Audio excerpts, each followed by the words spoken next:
Bonsoir à toutes et à tous, bonsoir à tous les suiveurs et à tous les inconditionnels de Grégoire Omnisport. Avec la Coupe d'Europe, on va parler du marché des transferts des Lions du Sénégal. Donc, Fodé Ballo-Touré, international sénégalais de l'AS Monaco, mais aussi, il doit trouver du temps de jeu. Donc, il est pisté par l'AS Milan. Donc, l'AS Monaco et l'AS Milan seraient sur le point de trouver un accord pour Fodé Ballo-Touré. Donc, selon les informations de Foot Mercato, donc, le latéral de 24 ans pourrait migrer vers l'Italie, donc où un transfert de 11 millions d'euros l'attend du côté de la Lombardie, c'est-à-dire du Milan AC. Donc peut-être ça serait un très bon transfert, même s'il fera face à la concurrence de Théo Hernandez, mais quand même, donc mieux vaut aller tenter sa chance que de rester à Monaco et de jouer comme remplaçant. Donc Fodé Ballo-Touré est bien pisté par l'AS Milan et ils sont proches d'un accord, donc ça c'est très clair. Donc Boulaye Dia aussi est proche d'un accord avec Villarreal. Donc le sous-marin jaune voudrait recruter Boulaye Dia, 14 buts donc en Ligue 1 cette saison. Donc vraiment il va franchir un nouveau cap. Parce qu'avec Villarreal, il va jouer la Ligue des Champions. Parce que Villarreal a gagné la Ligue Europa. Donc on aura un attaquant digne d'être un attaquant de l'équipe nationale du Sénégal. Parce que l'équipe nationale du Sénégal, pour un attaquant numéro 9, bouger Ligue Europa ou bouger Ligue des Champions, c'est rare. Donc Boulaye Dia, Boudamon Fof Dina, bah donc Inter Milan a fait les premiers pas pour recruter Diao Baldé Keita. Donc l'Inter Milan a établi les premiers contacts pour un retour de Diao Baldé Keita du côté du Milan, surtout du côté de l'Inter, avec son ancien entraîneur du côté de la Lazio, Simone Inzaghi. Donc ça c'est très clair. Donc Klopp voudrait recruter Lorenzo Insigne qui a fait un très beau tournoi de Coupe d'Europe et Kingsley Coman pour renforcer, pour donc concurrencer Sadio Mané. Donc loolu la yoon ko bëgg pour donc concurrencer, mettre les bâtons dans les roues. Donc qui dit donc un peu Sadio Mané secoué ko parce que il est bien de faire de la concurrence, sinon gars yi dañuy lal mat la jaaxaan Sadio Mané c'est la Firmino.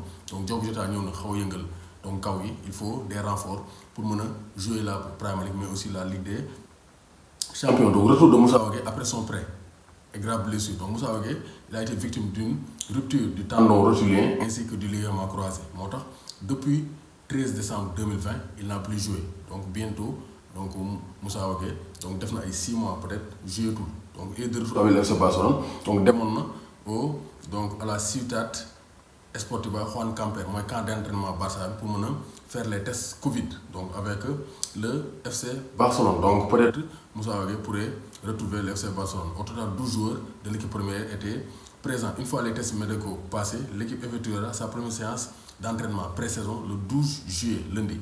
Donc souvent, donc le Barça a démarré son entraînement Ter Stegen, Dembélé, Coutinho, Ansu Fati bientôt compléter les séances. Donc Moussa Wagué ñu koy ñaan mu wér rek jàmm ak salaam ba reprendre donc la compétition parce que c'est un très bon joueur, un international sénégalais. Donc Bamba Dieng Jambar jaay na ko Marseille pour 400 000 €, mais Marseille bëgg ñu ko garder. Donc il va filer pourquoi pas à Clermont. Bu demee Clermont remplacer Bayo, meilleur buteur de la Ligue 2, donc comme ça dina am temps de jeu parce qu'il doit jouer dans des clubs avec donc dañ ko yoo xam dina ko may mu exprimer parce que Marseille avec leur recrue donc nan ko may chance parce que lui il est considéré comme un joueur d'avenir parce qu'actuellement il vient tout juste de côtoyer le milieu professionnel, donc il lui faut du temps pour am immunité donc dans la scène donc européenne. Donc Hakim Ziyech est en discussion avec Lyon. Donc Milan mu ngi ci dossier mais Hakim Ziyech xam na ne bokk ci priorité Thomas Tuchel moo tax il est visé par l'Olympique Lyonnais. Donc Juninho, le directeur sportif de Lyon, aurait pris les devants dans ce dossier. Le Brésilien aurait entamé des discussions avec Hakim Ziyech, même Anthony Martial ñu ngi koy pisté du côté de Lyon pour un éventuel départ. Bu quitter Manchester United ñu mën ko recruter. Donc Paul Pogba aussi est bien visé par le Paris Saint-Germain. Donc ça devient sérieux le dossier Paul Pogba au Paris Saint-Germain. Donc c'est un dossier assez parce que Paris il veut renforcer le milieu de terrain avec l'international français Paul Pogba, la Piocho Paul Pogba doomu Gaynde Njaay warul tiit warul ragal.